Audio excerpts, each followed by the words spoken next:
तो हम लोग ये पढ़ रहे थे कि डेटा फ्रेम क्या है, उसको कैसे यूज करते हैं और उस पर स्कीमा कैसे इम्पोज करेंगे, वो आज हम लोग देखेंगे।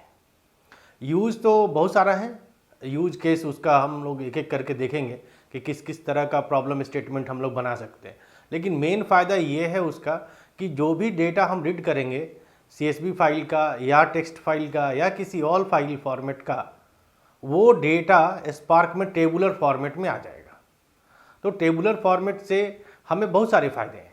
एक तो हम कॉलम नेम हमें बिल्कुल जैसा है वैसा मिलेगा। कॉलम नेम पे हम अपना डेटा टाइप भी इम्पोज कर सकते हैं। तो इससे ये फ़ायदा होगा कि डेटा हमारा लॉस नहीं होगा या डेटा हमारा करप्ट नहीं होगा। डेटा हमारे बिल्कुल कंट्रोल में होगा कि कौन सा डेटा टाइप है इसका, कितना डेटा है, कितना हमें रीड करना है, कितना नहीं रीड करना है, कितना डिस्कार्ड करना है, यानी ढेर सारी चीज़ें हम उसमें यूज़ कर सकते हैं। तो डेटा फ्रेम और डेटा सेट हम लोग दोनों जो टर्म है वो एक जैसा ही समझेंगे, डेटा फ्रेम और डेटा सेट। अगर मैं बोलूँ डेटा फ्रेम तो उसे डेटा सेट ही समझना है, और डेटा सेट बोलूँ तो डेटा फ्रेम ही समझना है। बस फ़र्क आप लोगों को पता है कि डेटा फ्रेम और डेटा सेट में फ़र्क क्या है ना। लेकिन टर्म हम लोग वाइस वर्सा यूज़ करते रहेंगे इन होल सेशन, है ना, जब भी हम डेटा फ्रेम और डेटा सेट की बात करेंगे। तो डेटा फ्रेम और डेटा सेट एक जनरल जो लाइन है वही हम लोग फॉलो करेंगे ताकि पाइथन में भी उसको कर सकें और स्काला में भी कर सकें। तो लास्ट क्लास में हम लोगों ने ये देखा था कि पाइथन में वही कोड रन कर रहा है जो कोड हमारा स्केला में कर रहा है। बस जो वैल कीवर्ड था वो हम लोगों ने हटा दिया था और एज इट इज़ वो कोड रन कर रहा था। तो जो कोड दोनों में रन कर रहा है हमारा, उसी को हम एक बेस मान के और उस पर आगे बढ़ेंगे। ठीक है, तो इससे क्या फ़ायदा होगा कि हम स्काला में भी कोडिंग कर पाएंगे और पाइथन में भी कोडिंग कर पाएंगे।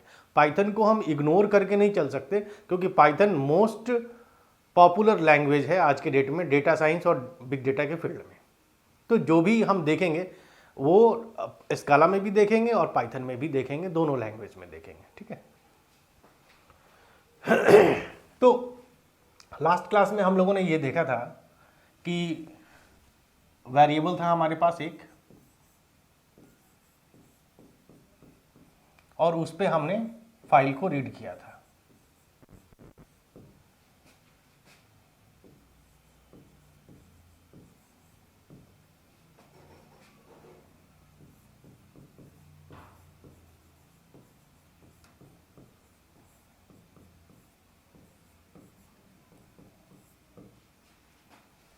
ये दिख रहा है ना सबको।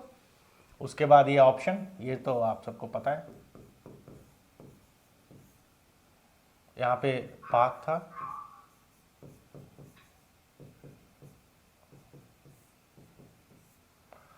और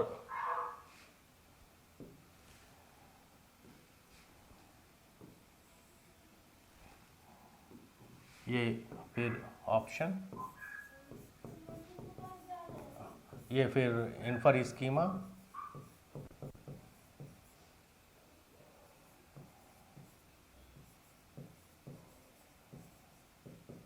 ये फॉल्स था हमारा। इस तरह से हम करते जा रहे थे और हमारा फाइल डेटा फ्रेम में लोड हो गया था। अब अगर हम चाहते हैं उस पे स्कीमा को इम्पोज करना, तो उस केस में हमें क्या करना पड़ेगा, बस ऐड करना पड़ेगा, ये लाइन हटाना पड़ेगा क्योंकि अभी स्कीमा हमें ऐड करना है। तो इन्फर स्कीमा, ये लाइन हटा दो यहाँ से, और यहाँ पे लिखेंगे हम स्कीमा,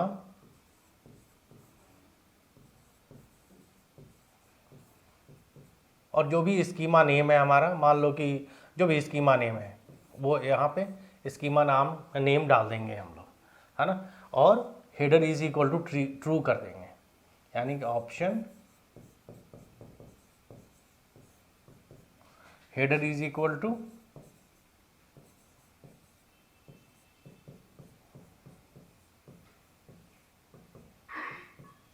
ट्रू। इस तरह से जब कर देंगे तो हमारे पास जो भी CSV फाइल है उसका जो हेडर है वो रीड करेगा और जो स्कीमा हम इसके अंदर डालेंगे वो स्कीमा हमें वहाँ पे मिलेगा, वो उस पर इम्पोज कर देगा।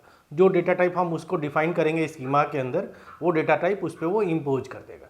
तो अब हमारे लिए जो नेक्स्ट टास्क है वो ये टास्क है कि यहाँ पे जो स्कीमा हमें इम्पोज कराना, वो स्कीमा क्रिएट करना।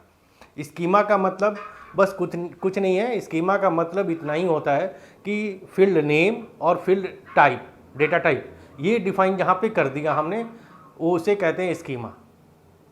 अगर हम अपने पास्ट स्टडी को भी देखें तो उसमें भी ये था, बीसीए कर रहे हो या एमसीए किए थे या बीटेक किए थे, जो भी किया था उसमें आपने स्कीमा का मतलब, स्कीमा का मतलब बस मेरा इतना ही है कि फील्ड नेम होगा और उसका डेटा टाइप होगा।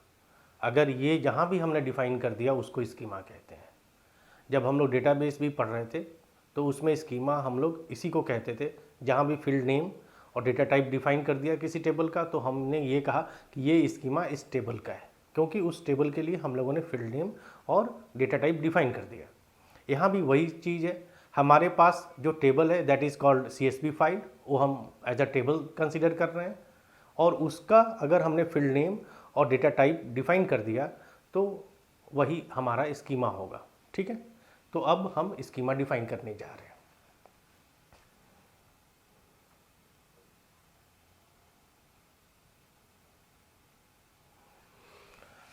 स्कीमा नेम कुछ भी दे सकते हो। स्काला की बात कर रहे हैं, अभी हम लोग स्काला में देख रहे हैं, तो स्कीमा नेम यहाँ पे कुछ भी तुम दे सकते हो।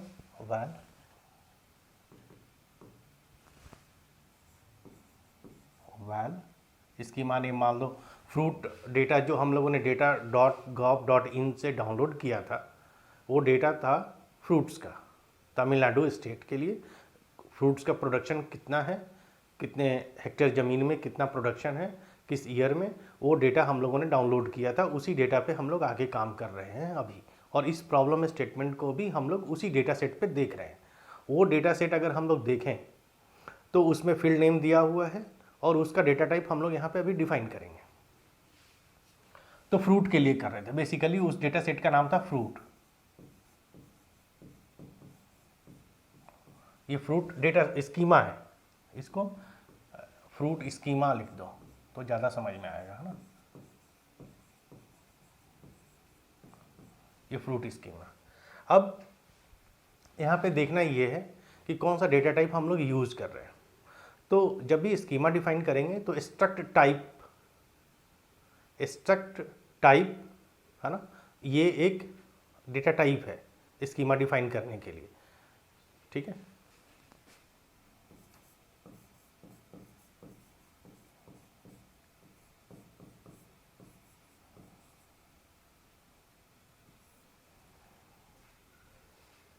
ठीक है।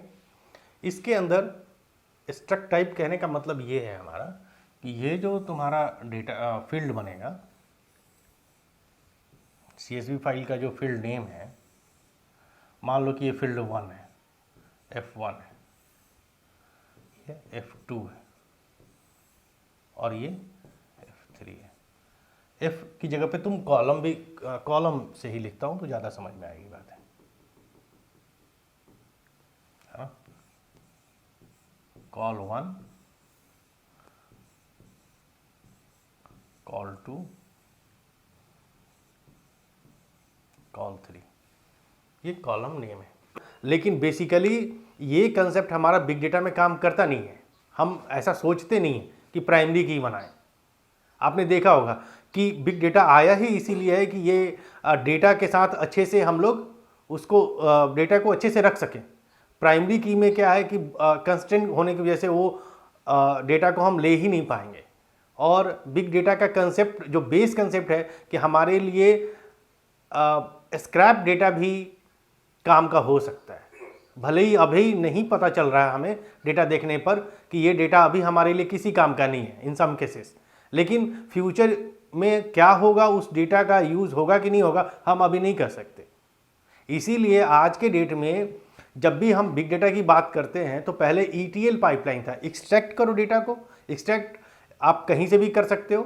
आप जो ट्रेडिशनल डेटाबेसेस हैं वहाँ से एक्सट्रैक्ट कर लो, या आप कहीं से भी एक्सट्रैक्शन, आप कहीं से भी जहाँ भी डेटा पड़ा है वहाँ से लेके आने को हम एक्सट्रैक्शन कहते हैं, और आप कहीं से भी एक्सट्रैक्ट करो। तो ETL था, एक्सट्रैक्ट करो, ट्रांसफॉर्म करो पहले डेटा को, उसमें से अनवांटेड चीज़ें हटाओ, स्क्रैप हटाओ, उसको ट्रांसफॉर्म करो, उसके बाद लोड करो। ETL था। लेकिन इस कंसेप्ट को भी अब बिग डेटा नहीं मानता। अब बिग डेटा ये कहता है कि हमें नहीं पता, आज के डेट में हमें भले ही लग रहा है कि ये डेटा हमारा बेकार है, लेकिन इन फ्यूचर क्या होगा उस डेटा का, वो वैल्यूएबल होगा कि नहीं होगा, आज हमें नहीं पता चल रहा। हो सकता है कि कल उसकी वैल्यू निकल आए, कल हमें लगेगी अरे यार वो डेटा बड़ा अच्छा था, वो रहता तो आज हम काम कर लेते। तो इसीलिए अब ETL पाइपलाइन की जगह पे क्या आ रहा है, ELT, एक्सट्रैक्ट करो और लोड कर दो जैसा डेटा है। अभी जैसा डेटा है वैसा लोड करो बस। डेटा वायल की तरह है, वो फ्यूचर में बहुत काम का होगा। हमें अभी उसके बारे में समझ नहीं आ रहा है, हमें लग रहा है बेकार है। तो पहले एक्सट्रैक्ट करो और लोड कर दो, जैसा डेटा है वैसा लोड कर दो। उसके बाद फिर अभी के यूज केस के हिसाब से उसको ट्रांसफॉर्म कर लो, लेकिन डेटा को बेकार मत करो। आज के डेट में कोई इंसान भी बेकार नहीं है। जिसके पास मोबाइल फ़ोन है वो बेकार नहीं है ना। भले ही हम समझें कि कम से कम इतना तो है कि वो डेटा जनरेट कर रहा है, तो बहुत बड़ा काम कर रहा है वो डेटा के फील्ड में, डेटा जनरेट तो कर रहा है कम से कम। तो इसीलिए ये प्राइमरी की, ये फॉरेन की, ये कंसेप्ट अब हमारा बिग डेटा में नहीं है। वो डेटाबेस RDBMS था वो, इसीलिए उसको कहते थे RDBMS, relational database management system. सारे टेबल्स के बीच में कुछ रिलेशन था, प्राइमरी की, फॉरेन की, कैंडिडेट की वगैरह के बेस पे। लेकिन यहाँ पे कोई रिलेशन नहीं है। सारा डेटा बहुत वैल्यूएबल है, वो चाहे मान लीजिए कि वो यूनिक हो कि ना हो, है ना। उसमें हम लोग देखेंगे फिर आगे कि वो सारी चीज़ें, लेकिन आपने जो कहा उसको हम लोग इम्प्लीमेंट कर सकते हैं। खैर, तो ये है, हो गया हमारा। तो स्ट्रक्ट फील्ड है।